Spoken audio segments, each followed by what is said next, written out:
The legendary battle that changed the entire One Piece world, the God Valley incident. Roger, Rox, Garp, Garling, all of these crazy powerful characters battling it out for their own reasons, eventually causing this infamous and legendary island to just straight up be completely wiped off the map. So what happened? Why did all of them even do this? And what other forces were actually at play here? It's actually been quite a long time since we first heard the name of God Valley back in chapter 957, but after Kuma's flashback, we have way more to talk about here. So strap in, because I'm gonna teach you everything there is to know about the God Valley incident, including the reason the world government ended up wiping it off the map, who all of the major players were, what really happened here, and of course we're also going to throw in some of the best and most fun theories in for good measure as well. So let's kick it off with the most important thing here. What the heck is it? 38 years ago in the series, God Valley was an island that used to exist in the West Blue. It was depicted to have these steep mountain cliffs with a very defining feature of two mountains that look like they were actually one mountain that got cut in half by, the blade of some massive creature. And actually, that's it right there. That mountain cut in half is the reason it is named God Valley. But I must admit, whether it's called that because it was literally torn in half by a god or because the mountains just resemble hands praying, honestly, that's not quite clear. But you might have also puzzled together that due to this naming, the current gods of the world were not too big a fan of this title because they thought it was kind of arrogant for some petty small kingdom on the oceans to use the name God in their island's name, when the real gods actually lived upon the Red Line up in the Holy Lands. Petty as they were, they regarded this as real blasphemy, a true affront to the Celestial Dragons, and so they took it upon themselves to lay waste to the entire island during their incredibly messed up native hunting competition. Now, what is that? Well, this was a really fun and harmless competition hosted by the Holy Knights, the chosen warriors of Imu, the current god of the world, where they just get to hunt down various slaves of different races, assigning them point values and trying to get, the most points. Just normal things done by normal people. Interestingly enough, this battle seems to be what actually inspired Doflamingo to make his birdcage survival game back in Dressrosa, where he then trapped everyone inside of his massive birdcage. And it would honestly make a ton of sense and be really cool foreshadowing for Oda to do this because of Doflamingo's past, revealing that he used to be a celestial dragon as well. But did you know that this idea and concept actually go back way earlier than just that in an entirely different piece of media? You see, lucky for me, on the Ohara team we have a bunch of literature buffs, and they love to point out to me that God Valley mimics the short story by Richard Connell known as The Most Dangerous Game, where a rich hunter is actually trapped on an island and ends up being hunted himself by an even wealthier person. It's just that in One Piece, only one group is truly allowed to be rich, so slaves are used instead here. Speaking of which, why would they actually do this besides, just being terrible and awful people? Well, they kind of set it up as this survival game, and as a result, whoever wins the game would have been able to collect some of the most insane prizes in One Piece history. Prizes that included Kuma's pawpaw fruit, also Kaido's Azure Dragon Fruit. But hold on a second here. Clearly that didn't happen, right? Because we do know who actually ate these fruits, and they sure aren't the Celestial Dragons or the Holy Knights. Yeah, in case you weren't quite aware, God Valley got really messy really quickly. And that's because two of the slaves in particular caused a massive battle to unfold by releasing a distress call of sorts to the big pirates out on the ocean. And so when we really break it down, the entire God Valley incident was a direct result of two people: a young girl named Ginny and her older brother figure, Emporio Ivankov. This absolute baller drag queen who saved Luffy's life multiple times during Impel Down and Marineford. Division commander of the Revolutionary Army. Yeah, it's actually an insane turn of events that God Valley ended up being, the true origin story for pretty much much the entire Revolutionary Army as a whole, but maybe even more importantly, it was the answer to this distress call that ended up completely breaking the One Piece world. And so next up, I think it's finally time to tell you all about the big major factions who were all present at God Valley at this small random islands. Because once young Ginny here sent out her distress call, many pirates ended up flooding towards the island. But among all of these, two truly terrifying crews ended up docking at the shores of God Valley, unleashing literal hell and conquest on the islands. And those were the legendary Goldie Roger and the Roger Pirates. By the way, featuring some of the coolest dudes around, Dark King Rayleigh and my man, Scopper Gaban. But on the other side, another even more powerful and even more legendary group of pirates appeared as well. Now, it does seem based on the wording of chapter 1096, the chapter, by the way, that this flashback all really goes down in, that Roger wasn't just going to God Valley because of Ginny's message. No, he went there specifically to settle the score with his greatest rival, who he just knew was gonna end up showing up here as well on the island. And thus, the second of the large players appeared, the worst pirate and pirate crew of all time, Rox D. Zebek. And alongside him, quite honestly, is the single most broken and sickest crew in all of One Piece. Like, seriously, I think people tend to forget just how beyond broken Rox's crew really was. Edward Whitebeard Newgate was his de facto second in command, followed by the Golden Lion Shiki, a man who was capable just by himself of rivaling Roger in his very own right. Then behind them were two of the soon-to-be Yonko of the Sea, Charlotte Big Mom Lin Lin, and the youngest member of the Rocks Pirate at that point, a 21-year-old Kaido. But hey, that's not all. There were also some other insanely famous members of the Rocks crew, such as Miss Buckingham Stussy, a former mad scientist and base model for the clone Stussy that we actually all meet during Egghead Islands. As well as Gloriosa here, the former Empress of Amazon Lily, who you may actually recognize as this weird little old lady from the time, you know, she spent with Luffy. Yeah, she was part of the Rocks crew. And bringing up the rear were some pirates that you probably know from the Thriller Bark arc, like Captain John, the drunken pirate depicted right here, as well as these two who look quite similar to the zombie pirates who fought alongside Captain John, which would honestly make a bunch of sense, as we do know that Gecko Moria was just collecting strong dead pirates during that very arc. Now, the Rocks Pirates weren't just there for the love of the game though. No, they had an actual reason. You see, apparently among the treasures giving out for the winners of the hunt, or all the treasures, it's not quite clear honestly, there was something that had been taken from Hachinosu, which is also known as Pirate Island. And so the reason that the Rocks Pirates and all the other pirates from that island actually came here was to take that thing back because they felt it was theirs, which then eventually caused the Roger Pirates to follow, which is how in the end these two very powerful crews crossed paths again on the shores of this island. Alright, so we have these two insane crews here, but there were actually two other slightly more antagonistic, I guess, factions who fought during this conflict as well. The first of which we, of course, already covered, that being the Holy Knights from Arijoa. They ended up hosting the games. They were truly bad people, and Oda seemed to imply they really go down to business there, as Garling is hailed as the champion of God Valley, and there may be some big implications that he battled the Rocks Pirates very specifically during this battle. But hold on a second, before we get into the very cool theory implications that follow all of God Valley, I first need to tell you about the fourth key group here. You see, alongside the Holy Knights, yet another world government group was also summoned as backup. And so coming in from the top ropes out of nowhere was none other than Vice Admiral Garp, Luffy's grandfather, who would go on to earn his title as Hero of the Marines during this very conflict. And alongside him though was an even more powerful ally, the Wicked Swordsman of Despair,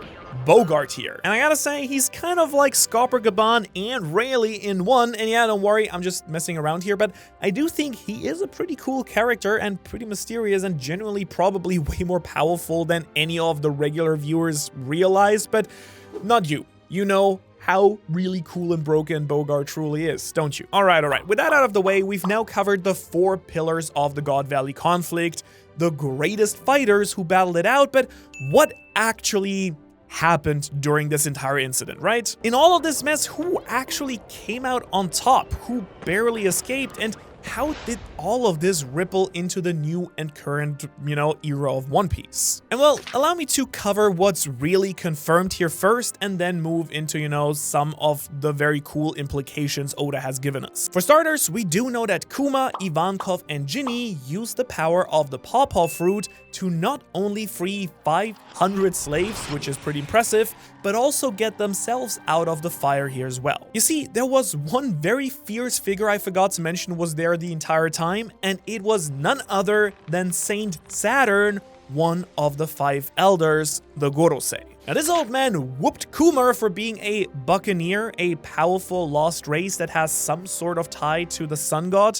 We just don't know that much about them yet. And he was actually kind of the reason that all of this nonsense really happened. And while he didn't actually do much besides bully some poor children on the island, his presence there is a quite terrifying reality. Luckily, Kuma did end up escaping his wrath and then somehow managed to get Ginny and Ivankov out of there as well. And just so you know, these guys would remain really close, eventually forming the core of the Freedom Fighters, which then would become the Revolutionary Army. Now, on the side of the Rocks Pirates, we do know that this is the battle where Kaido, of course, gained his legendary devil fruit, the Fish Fruit, model Azure Dragon, but not only that, we also know how it actually happens. You see, funnily enough, Ivankov was the one who actually was just moments away from eating it, which would have absolutely created the funniest looking full zone in the world, but instead Big Mom swiped in at the last second and stole the fruit away from them, leaving only Kuma with his pawpaw fruit from the spoils here. As for Garling and the Holy Knights, not that much is known about them yet. I just know that after Garling killed the King of God Valley and became the champion, he went on to battle the fierce pirates and eventually lost one of his sons, who was hidden inside of a treasure chest. Interestingly enough, this fact wasn't really revealed in the regular manga or anime, but was part of volume 4 billion, which was a canon manga tie-in for One Piece Film Red that launched exclusively with the movie, which kind of makes a lot of sense considering that Shanks is a big player in that very movie. It's kind of all about his adoptive daughter, who he found in a very similar way, but even crazier than just that, it was the first time that we actually learned about Shanks' true name, Figurland. That's right, we knew that Shanks was a Figurland before we ever knew that someone like Garling or Shamrock even existed, which I kind of will admit took some of the fun out of theorizing, but it was definitely still an incredibly hype reveal at that point in the story nonetheless. Alright, but the one moment that you and I both know, of course, changed the world is when the grand battle between Roxy Zebek, Goldie Roger, and Monkey D. Garp took place. I like to call this one the three-way D-way, which is also what I like to call the boys' night out on Tuesdays.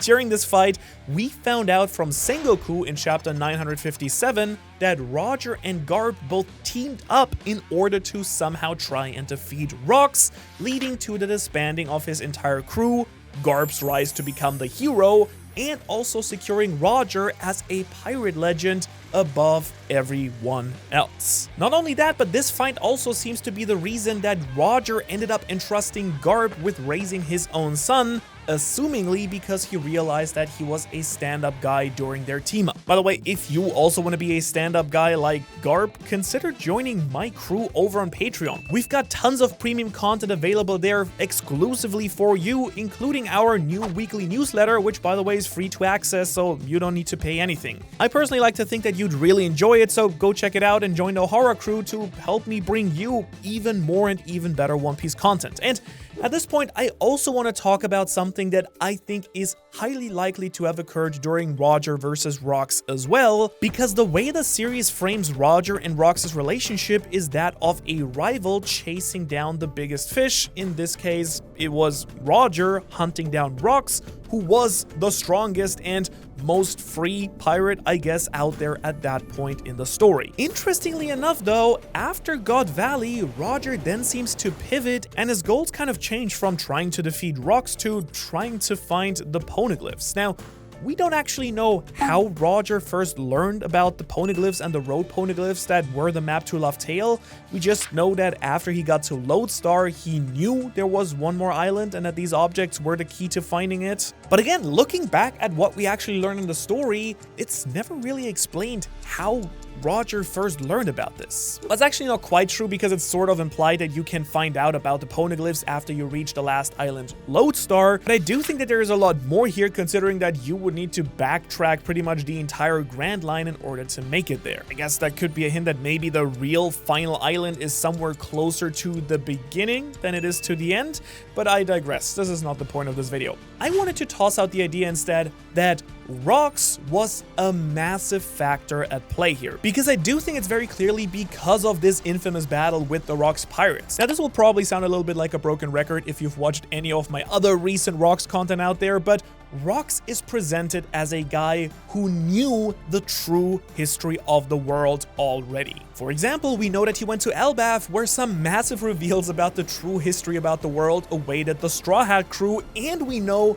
that he is synonymous with the taboo in One Piece, a term usually used to describe researching the true and forbidden history. This is something that Sengoku tells us. And based on these key details, I kind of find it increasingly very likely that Rox was the one who revealed the poneglyphs and their purpose to Roger during their battle, and Roger then actually inherited his will of discovering the truth afterwards. And I think this would explain really nicely why he then went to circumnavigate the world, why he found Lodestar, and how he knew that they needed the road poneglyphs to discover Laugh Tale and Joy Boy's story in the first place. And now, if that theory turned out to be true, it would really mean that God Valley is the single most important battle in the current One Piece era, as it set Roger's journey into motion altogether, which then eventually led to Luffy sailing the seas and the story that, you and me both love and adore. But with all of that covered now, I can now dig a little bit deeper finally and show you the wildest and craziest parts of this incident and the seeds of foreshadowing that it laid out. Starting with my favorite of the mix, Whitebeard's scar. Now here's the deal. For the longest time, everyone just assumed that Whitebeard got his big old chest scar from a battle with Roger, and this was way further backed up by an interaction that he had with Shanks during chapter 434 here. During this interaction, Whitebeard tells Shanks, "When I look at your face, my scar aches. The scars I got from him." And previously, it was implied that this was due to him being Roger's disciple, right? And Shanks reminded Whitebeard of Roger. After all, their crews fought when Shanks was still a cabin boy. Looking back at it now, though, that doesn't seem to be the case anymore. Let's look at this very specific wording. Your face reminds me of him, and that could only be one person, right? Figurland Garling. So it seems that back on God Valley, the world's strongest man was actually cut down by the supreme commander of the Holy Knights. At the very least, this would help Garling avoid the fraud allegations, considering the only people we've actually seen him fight are slaves, weak kings, and Don Quixote Nilsgaard, I guess. But if he battled with Whitebeard, Prime Whitebeard, and then defeated him? Well, dang, I guess we all owe you an apology, Garling. You were probably really broken. Your power's just as mighty as your facial hair would suggest. And I also want to take a second here and focus on the part of the God Valley incident where everyone says that God Valley got wiped off the map. Forgive me for asking, but does that mean it was just like destroyed? Could it be that there is another massive hole in the ocean like we saw with Lulusia Kingdom? Possibly, but I actually kind of doubt that. Unfortunately, the Mother Flame was not done at that point. Vegapunk had not developed it yet, so there would have been nothing to power the ancient weapon Uranus, which is what Imo seems to be using to do that sort of thing. But it also does go to show you how willing Imo and the Gorosei really are to just delete things from history and public record once and for all, which then would line up pretty well with the idea that Rox was pursuing the forbidden knowledge, and to me it seems like they will most likely try and do the same things to places like Egghead Island or even Elbaf. And I do wonder if the reason that islands go missing is due to the involvement of secret factions like the Holy Knights or even a character like Saint Saturn here. And yet somehow, beyond even these ideas, an even greater theory arises from the ashes left behind of God Valley. That's the idea that God Valley is the template that the final battle of the series will mimic as well. Let's look at the facts. We already see hints of God Valley paralleling Elbaf's children kidnapping game, right? But I do think it may go even further than just that, because many fans, including myself, believe that this conflict actually shows us what will happen during Luffy's final big battle as well. And that's due to the fact that Luffy parallels Roger and Blackbeard World parallels Rocks. It's really no secret that Oda loves to show the present mimicking the past in the series, particularly with Luffy's journey. He really does just follow Roger's story, and so it does make a ton of sense that his climactic battle with his rival Blackbeard would, well, mirror Roger and Roxas. And that's actually really important because it would also suggest that Kobe, the man who very clearly now mirrors Garp, will step in and battle alongside Luffy to maybe defeat Blackbeard at the end of the series. And it also would just make a ton of sense if you really think about it. I mean, Kobe does have history with Blackbeard, as they were both key parts of the Rocky Port incident, as well as their standoff on Amazon Lily that got Kobe kidnapped to begin with. But of course, Kobe is also one of the first characters we meet in the story alongside Luffy, and has been built up to one day battle him as well. After all, pretty much every time we meet him, Kobe is constantly shown wanting to take down Luffy, and it's very clear that he wasn't ready pre-time skip during their brief interaction during Marineford, but post-time skip, Kobe is throwing out some massive honesty impacts now that can destroy island-sized threats like Alvaro Pizarro here, which kind of leads me to believe that his fists may kind of be what helped Luffy finally defeat Teach and bring the new dawn. With both Luffy and Kobe's haki combined, not even the mighty Quake fruit or darkness powers would be able to stop this duo, which is really crazy because for the series to even get to that point, Luffy will still need to first get through the Gorosei. I mean, these fearsome old men and one young guy, I guess, or middle-aged guy, well, they got some insane powers like immortality and kaiju-sized monster transformations, and not only that, they have a secret tied to Imu that makes them even more powerful. And so if you really want to understand the implications of God Valley and how powerful they are, you should check out this video, this video where I break down exactly who they are, how powerful they are, what their powers are, and so on and so forth, everything you want to know. And as always, thanks so much for watching, and thanks so much to our Patreons. Go check that out as well. All right, I will see you in the next one.